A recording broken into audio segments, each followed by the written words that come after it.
Hello, and welcome to the fourth installation of AWA's Wild Thoughts podcast. My name is Craig McGowan, and I'm a board member at AWA. I'm joined today by Bill Ingersoll, a past chair of AWA and currently its vice chair. Bill is also the author of quite a few books about the Adirondacks, going back to a complete set of guidebooks for the entire Adirondack Park. I think he is possibly the best person we could talk to about hiking trails in the Adirondacks. So let's talk about one in particular. In August, the owner of a popular rental facility, the Cabins at Chimney Mountain, announced the closure of public access to hiking trails in the Siamese Ponds Wilderness that begin on private property. For the next half hour or so, we'll discuss the implications of this development and its impacts on public access to backcountry. So let's get started. First of all, Bill, can you just give us a little bit of background about this trailhead? Where is it? Why is it important, and so on? Yeah, 1 second here. Let me see if I can bring up a map. I have to stop and reshare my screen here. 1 second. I have a map that I wanted to share. That's really helpful in explaining where we are. I do think like a lot of people know Chimney Mountain because this is by no means a secret in the Adirondack Park. If you've been hiking in this region a while, you probably know. But for those of those of our listeners who need a tutorial, we're speaking about the Indian Lake region of the Adirondack Park, right? Smack dab in the middle. So here is Indian Lake Village. And if you follow these residential roads outside of town, eventually you come to this spot right here at the north end of Kings Flow. So this green line right here is sort of like the state land boundary. So everything around here is state land, Siamese Ponds Wilderness area. Now, I think I've been to that area, Bill, and I know there's a clearing there and a bunch of cabins and things like that. And so right. What you're saying is inside that green line there is private land, right? Right. So this block right here, this rectangle, is the property that is private property. It's mostly pretty much it's all wooded except for this clearing right here where you have a bunch of residential cabins that you can go online and rent. But for the last century, there has also been a little hard to see. These white lines are the marked state trails that lead out from that property, and these have traditionally been open to the public for easily 100 years. The 1920s was when this transitioned into a vacation area. I see. Is it a popular area, Bill?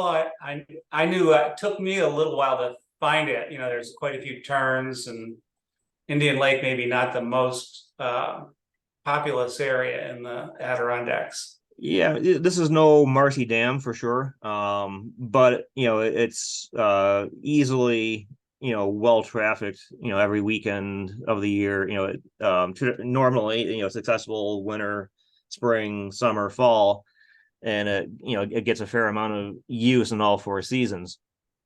Myself, I've been there. I've been going there for since the early 2000s, and been there. Usually get there in this area at least once a year or so.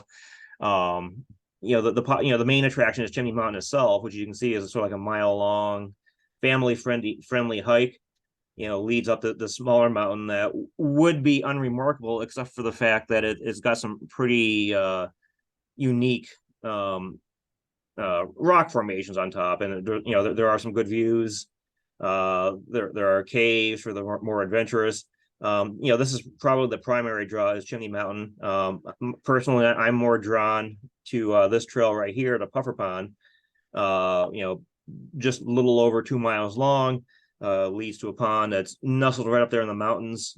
Outstanding views, 2 lean-tos and a designated campsite in between, with connections to other places. There is also the trail that goes down along Kings Flow itself. The only thing that's never been open to the public is boat access to the lake. The private owners do monopolize that, and they've always traditionally prohibited public use of this trail that goes across a dam. But these trails here, especially Chimney Mountain and especially Puffer Pond, this trail here was marked by the state more recently within the last few years. But these two have traditionally have been used by the public since the 1920s. Now, Bill, there's quite a few trailheads that start on private land, and I think in some cases the state has easements which give them rights to start on that land, or there are other interests to letting people use their private land to get access to state land. What's different about this one? Yeah, well, this one, and there's also, we should say too that there are also a lot of trailheads in the Adirondacks, and I'm thinking of quite a few up in the greater Keene area, like the Crows and others that I'm pretty sure, public trails that start on private land, but have never had any formal agreements between the private owners and the state.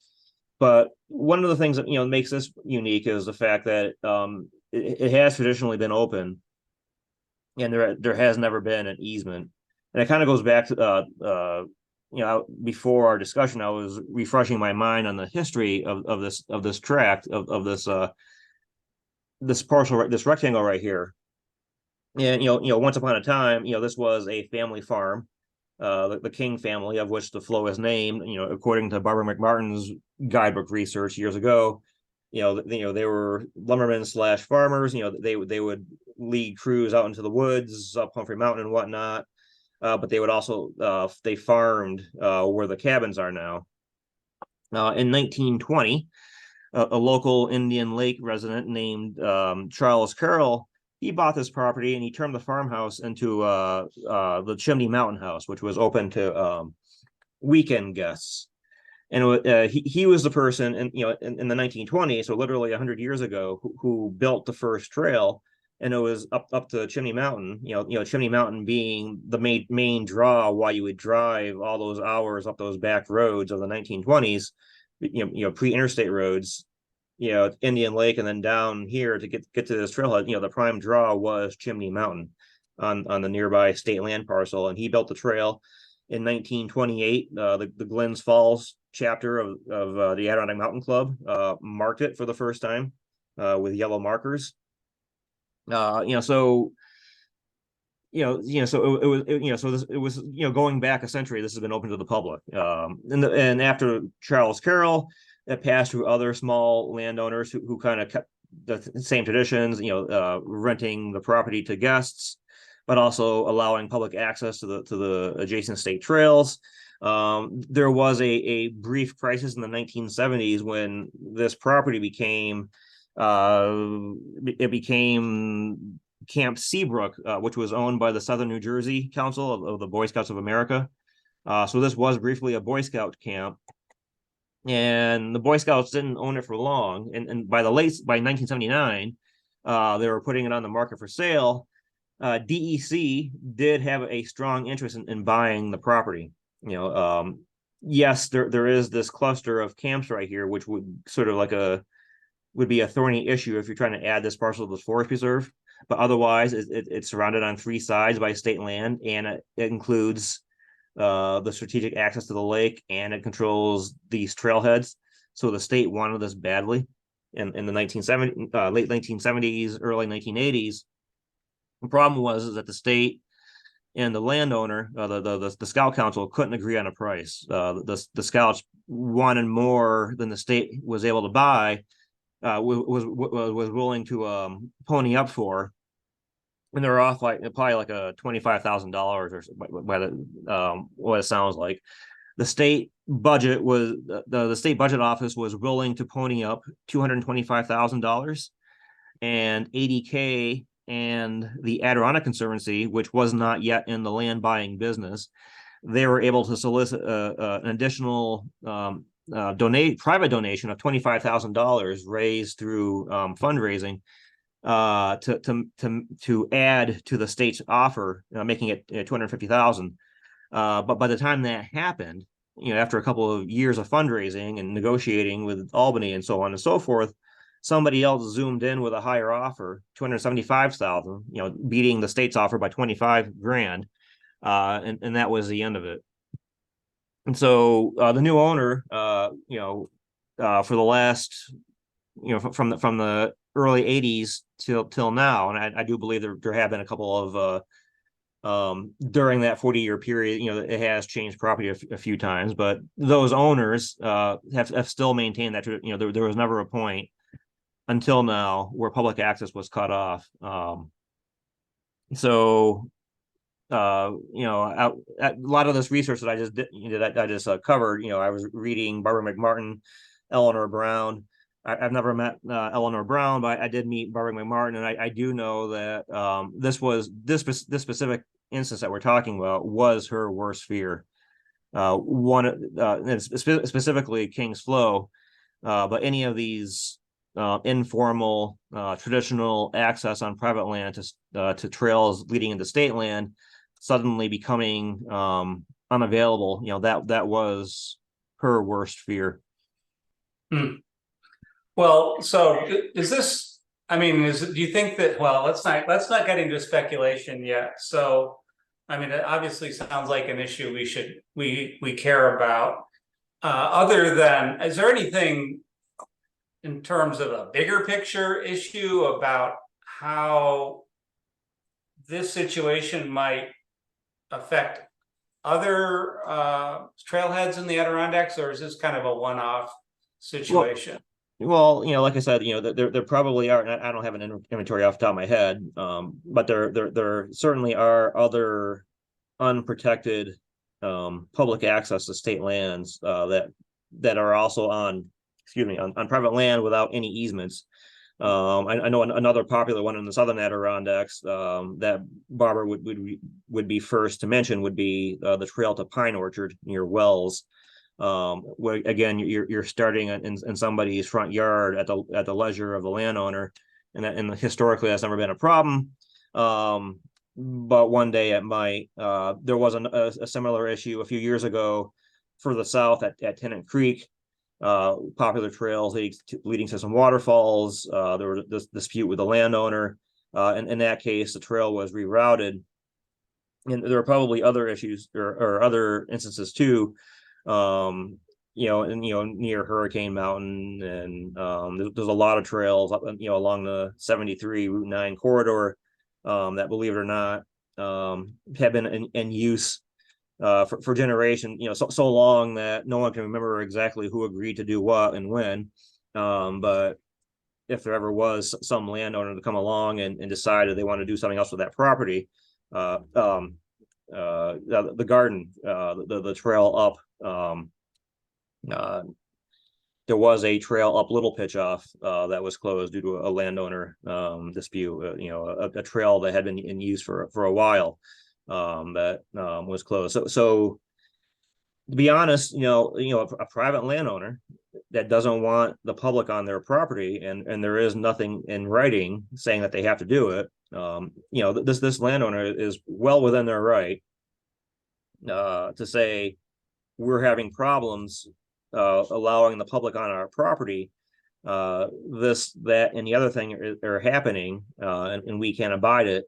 That private landowner is within their right, to close these trailhead accesses. It's, Well, you have to admit okay. that. Well, I did see. I was looking on your posts on the AWA website and on our social media feeds, and I believe you've been to this site very recently. Is that true?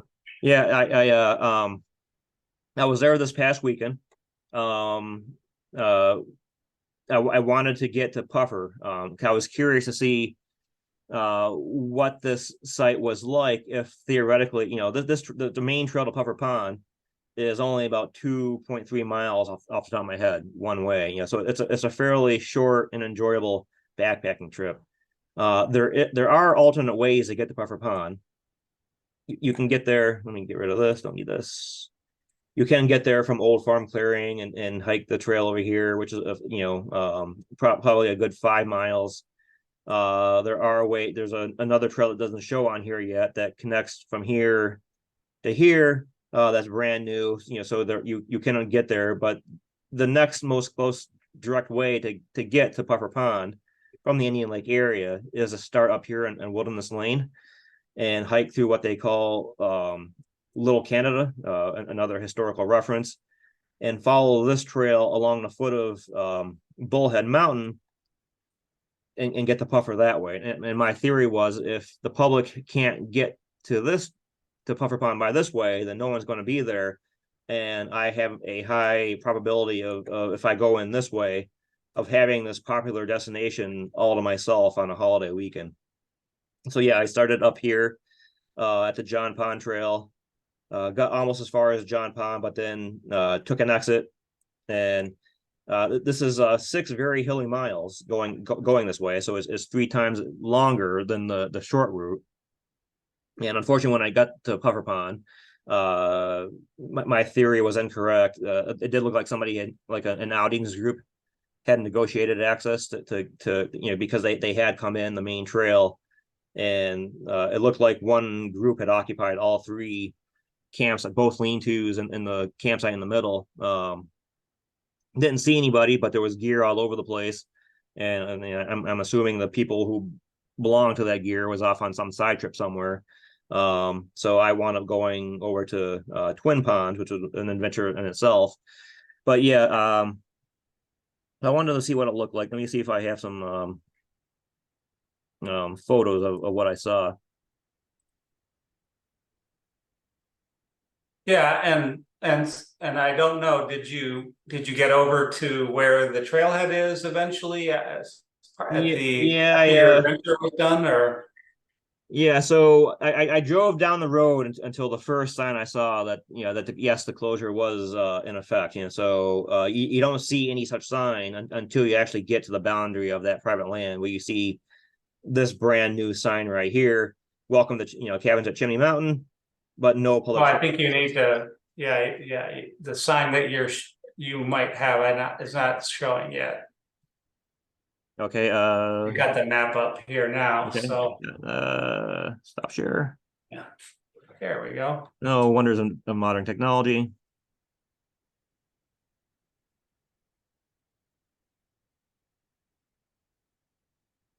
There we go.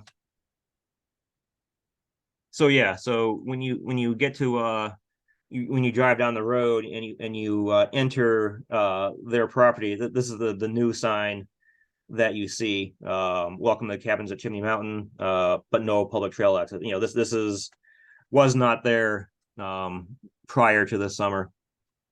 So that sounds like they're fairly serious that they've made this fancy new sign. You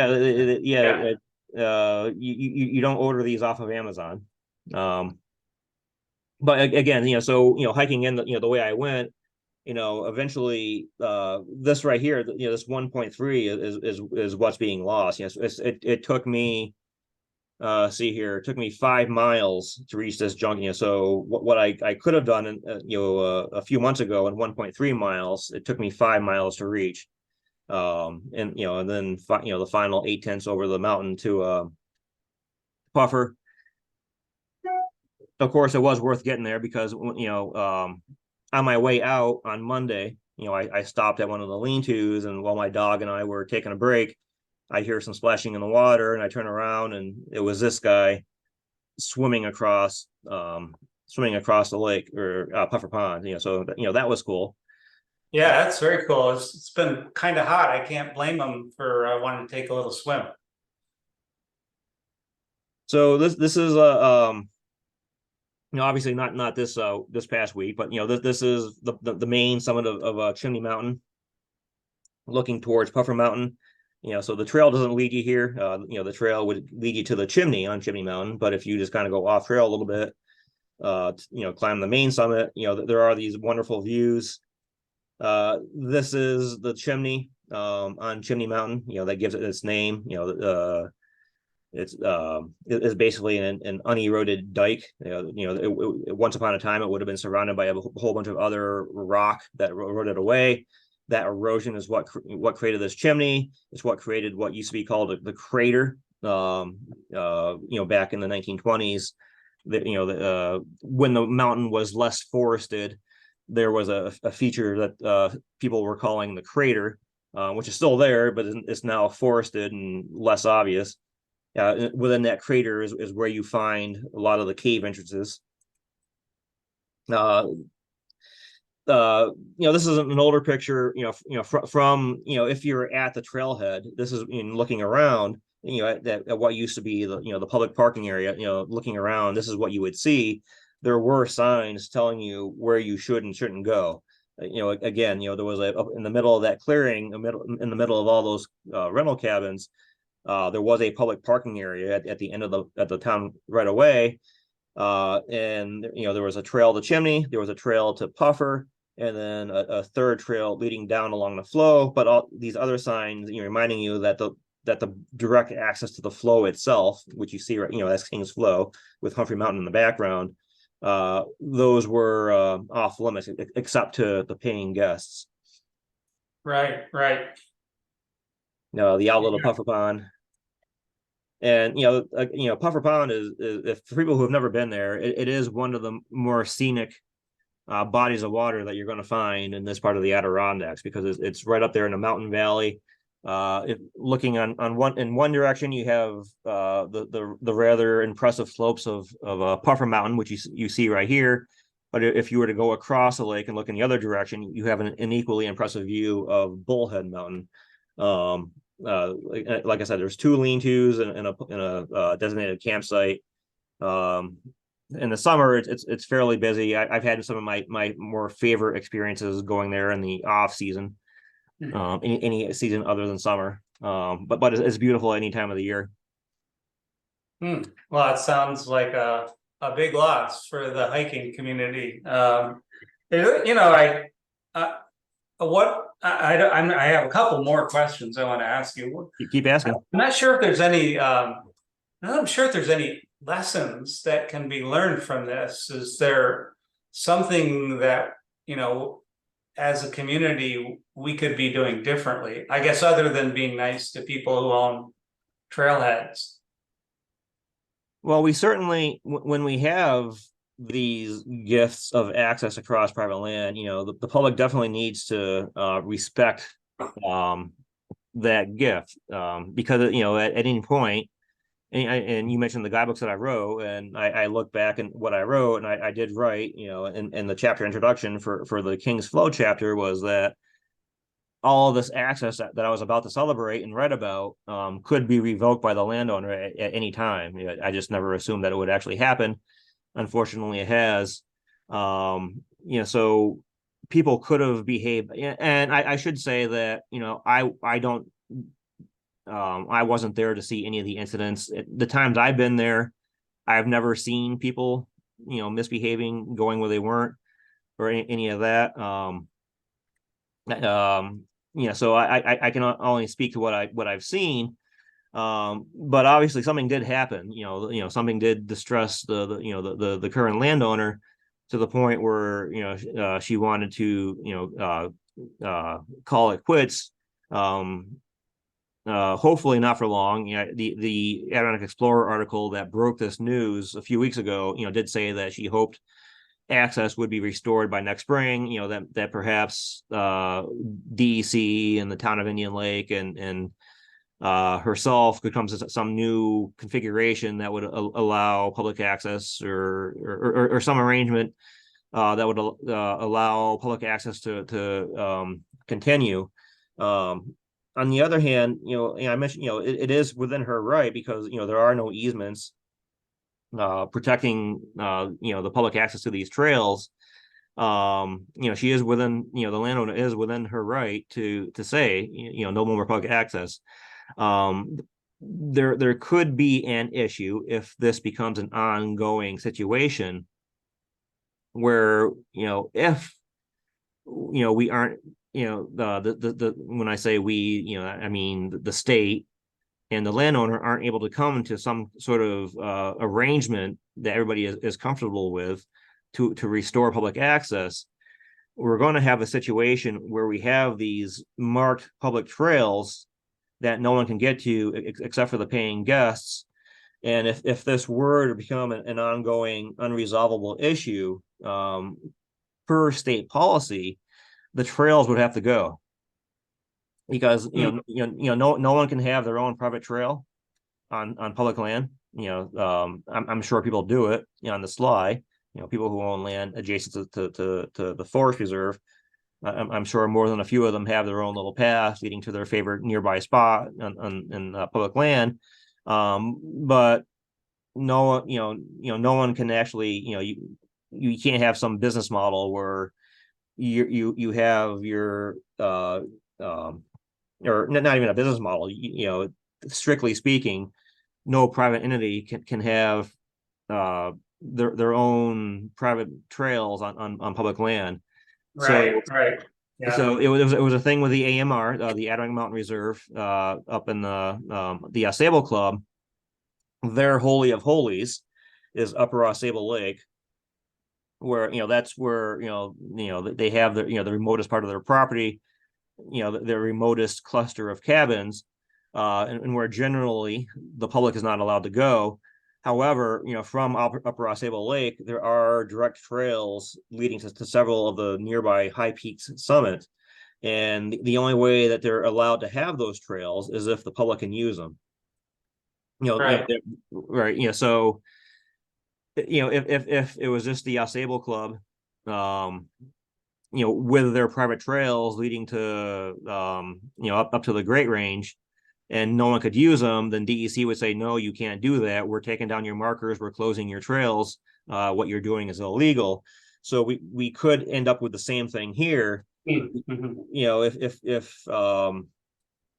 If we can't come to an arrangement, then this landowner can't have this trail as a special bonus feature for her paying guests. Right. That would be a thing. So what I say, when I bring this up, I think what this means is that people will be motivated to come to a resolution. Yeah. Well, I know a long time ago, this is maybe even before your time, Bill, when you went up to the Marcy Dam Trail, it used to start right next to Adirondack Lodge. And there was a lot of interaction between lodge guests and hikers. But at the time, that maybe not so many people. That what happened there was they moved the trailhead quite a distance away. And so all the people coming in didn't interact with guests, and I wonder if maybe that's a solution to this. And I was thinking, yeah, is there maybe a place where we could build a parking lot and guests and visitors wouldn't be quite so intermingled? Yeah, it would. I suppose if you were going to do it, it would have to be. Right now the parking area is right in the middle of Right. everything. So when It's you right in the middle of everything. literally in the middle. So the only other place you would do it without running into terrain constraints would have to be, further up the road, so that you would the public parking area would probably have to be up here somewhere. So you're parking before you get to the cabins, and you'd follow some trail that would lead you, around the property and connect with, the places where it's legal for the public to go. So it would have to be something like that. I'm guessing. Yeah. I know we're getting close to our wrap up here. What do you think the possible outcomes are here? Besides, perhaps, certainly relocating the trailhead is one. Do you think there's any other possible outcomes here? Well, yeah, it could just be as simple as increased signage, around the parking area to remind you of where you are, and what the deal is. It could be that. Maybe there could be an easement. The state might be able to purchase an easement, right away, or something like that.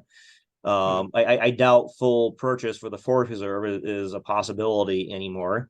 This is a commercial property. Rental cabins. So even though a large portion of it is forested, I'm pretty sure that if the state tried to buy the whole thing and fee for the reserve, the town of Indian Lake would veto that in a heartbeat.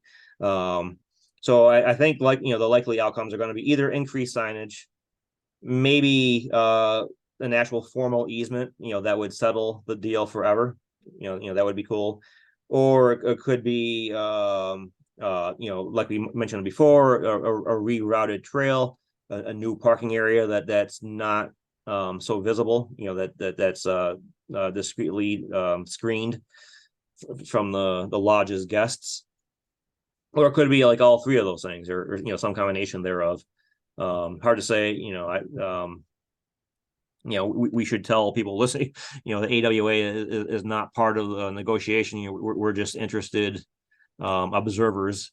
No one's asked our opinion. We're just giving it freely here. So Yeah. All right. Well, Bill, is there, and we've talked quite a bit about this. Are there any other points you might want to bring up before we wrap up the talk? No, is this I miss the easy access buffer pond, and I hope it comes back sooner than later. That's Yeah, where me I too. stand. Me too. I'm due for a trip back there. Okay. Well, thanks for joining us, folks. This video podcast is a new undertaking for AWA, and with your support, we hope to grow our Wild Thoughts series into an entertaining and informative resource for all things Adirondack wilderness. Please share your thoughts and feedback, and remember that we're a small grassroots organization with a small budget and big ambitions. If you like what you've seen, please visit us at AdirondackWilderness.org and click the donate button. That's all for tonight. So on behalf of all of us at AWA, goodbye for now, and we'll see you on the trail. All right, good night.